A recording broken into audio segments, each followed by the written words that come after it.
Breaking news చూస్తున్నారు. శ్రీకాకుళం జిల్లా Etcherla triple ఐటీలో ఘోరం జరిగింది. ఇంజనీరింగ్ విద్యార్థి ప్రవీణ్ నాయక్ ఆత్మహత్యకు పాల్పడ్డాడు. ఇంజనీరింగ్ మొదటి సంవత్సరం చదువుతున్నాడు ప్రవీణ్ నాయక్. హాస్టల్ 3వ అంతస్తు నుంచి దూకి బలవన్ మరణానికి పాల్పడ్డాడు. ప్రవీణ్ స్వస్థలం ప్రకాశం జిల్లా ఎర్రగుంటపాలెం.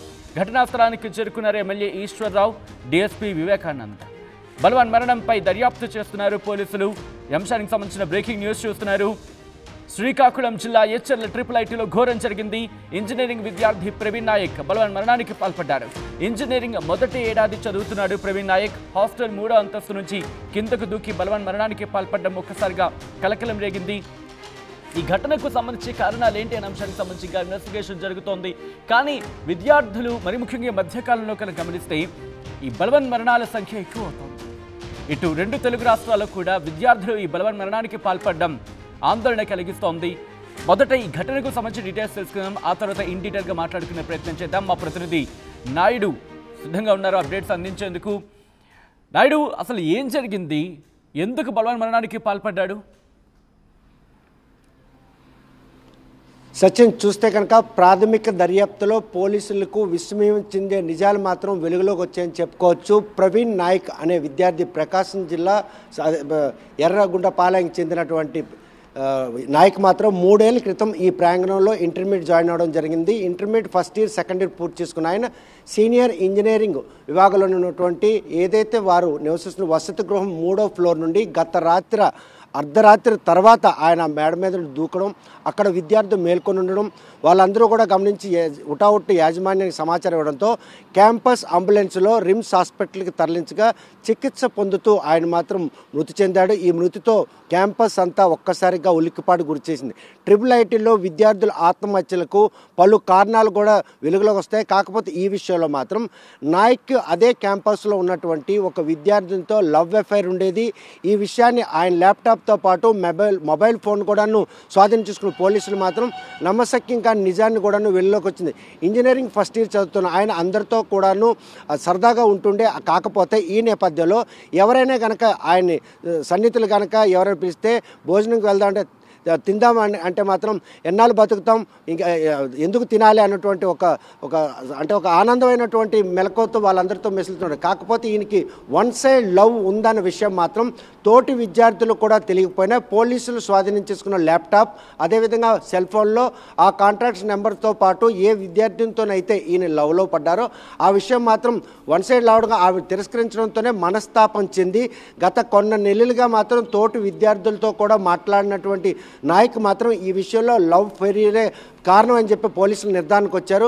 కాకపోతే ఈ విషయంపై వారికి ఉన్నటువంటి సాక్ష్యాధారాల ఆధారంగా తల్లిదండ్రులతో సంప్రదించిన తర్వాత 3 ఏళ్లుగా ఆ క్యాంపస్లో ఉన్నటువంటి నాయక్ మాత్రం ఒక సీనియర్ విద్యార్థిగా అందరితో పాటు మెసులుతూనే ఇటీవల కాలంలో తోటి విద్యార్థులు అంటే సన్నిహితంగా ఉందామన్న కూడా వారితో చేదరించుకుంటూ తనలో ఉన్నటువంటి బాధని ఎవరితో కూడా పంచుకోకుండా, అంటే చిన్న వయసు కావడం, ఆ లవ్ని ఆ తోటి విద్యార్థిని యాక్సెప్ట్ చేయడం, ఈ పరిణామాలన్నీ కూడాను నిర్ధారించిన పోలీసులు మాత్రం సమగ్ర దర్యాప్తు జరిగిన తర్వాతే ఈ నిర్ధారణకు వచ్చారు.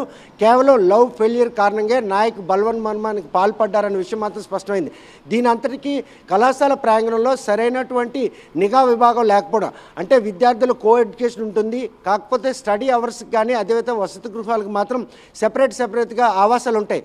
కానీ ఎడ్యుకేషన్ పరంగా కో ఎడ్యుకేషన్ ఉన్న నేపథ్యంలో పరిచయం ఈ పరిచయం కాస్త ఆయనకు ప్రేమగా మారడం, ఈ విషయాన్ని ఆమెతో సంప్రదించిన తర్వాత ఆమె నిరాకరించడం, ఈ పరిణామాలన్నీ ఆయన మనస్తాపన గురిచేసే ఈరోజు హాస్టల్ వసతి గృహం 3వ ఫ్లోర్ నుండి అర్ధరాత్రి దూకేసిన అంటే ఒక విద్యార్థి ఒక హాస్టల్ 3rd ఫ్లోర్కి చేరుకుంటున్న క్రమంలో ఎవరు గమనించలేదా?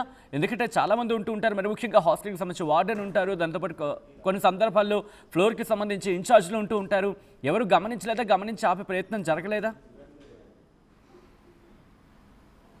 చూస్తే కనుక ఈ విషయంలో మాత్రం సుమారు 3000 మంది విద్యార్థులు ఆవాసం ఉన్న ఎచ్చర్ల సమీపంలో ఉన్న ట్రిపుల్ ఐటీలో మాత్రం ప్రతి ఫ్లోర్కి కూడాను ఒక కేర్ టేకర్ ఉంటారు. ఆ కేర్ టేకర్లు అంతా కూడాను విద్యార్థులు గదిలోకి వెళ్ళినంత వరకు మాత్రం వారిని పర్యవేక్షిస్తుంటారు. ఏదైతే మేడపై నుండి దూకేందుకు అనువైన ప్రదేశం ఎలా అంటే చూస్తే కనుక ఓపెన్గా ఉండడం, ఆయన తోటి విద్యార్థులతో చదువుకుంటూ బయటికి వచ్చి చదువుకోవాలన్న నేపథ్యంలో ఆ పై నుండి దూకడం జరిగింది. ఈ దూకే క్రమంలో వచ్చిన శబ్దానికి మాత్రం ఆ క్యాంపస్లో ఉన్నటువంటి ప్రతి ఒక్కరు కూడాను ఆ ఘటన చూశారు. వెంటనే సమాచారం యాజమాన్యం కూడా ఇవ్వడం జరిగింది. ఈ నేపథ్యంలో ఉటావుటిన తోటి విద్యార్థులు స్టడీ అవర్స్ జరుగుతున్న క్రమంలో ఈ ఘటన చోటు చేసుకుంది కాబట్టి ఆయన వెంటనే రిమ్స్ హాస్పిటల్కి తరలించడం జరిగింది.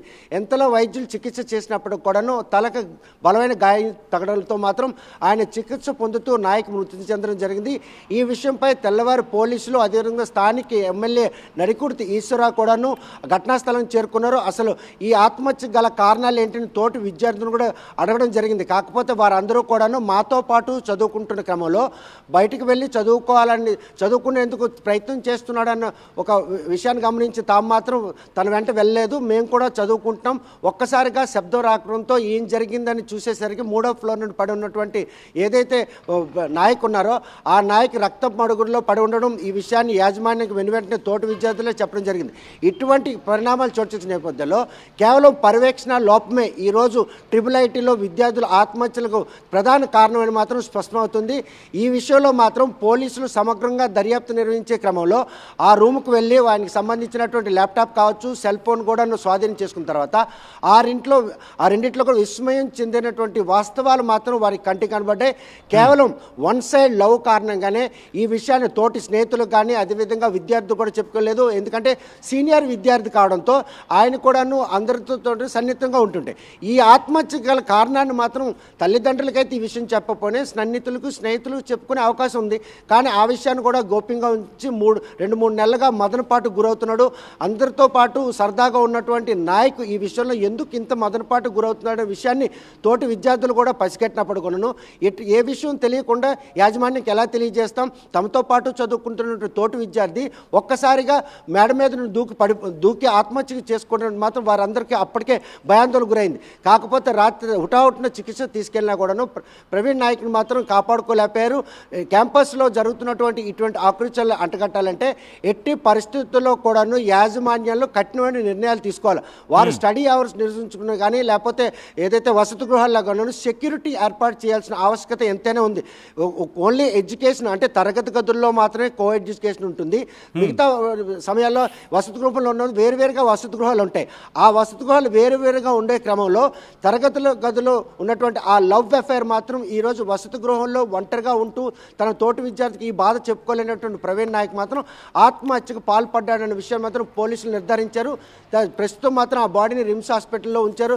తల్లిదండ్రులు వచ్చిన తర్వాత వాస్తవాలను తల్లిదండ్రులు తెలియజేసిన తర్వాత పోస్ట్ మార్టం నిర్వహించి ఆ మృతదేహాన్ని మాత్రం తల్లిదండ్రులకు అప్పచెప్తారు.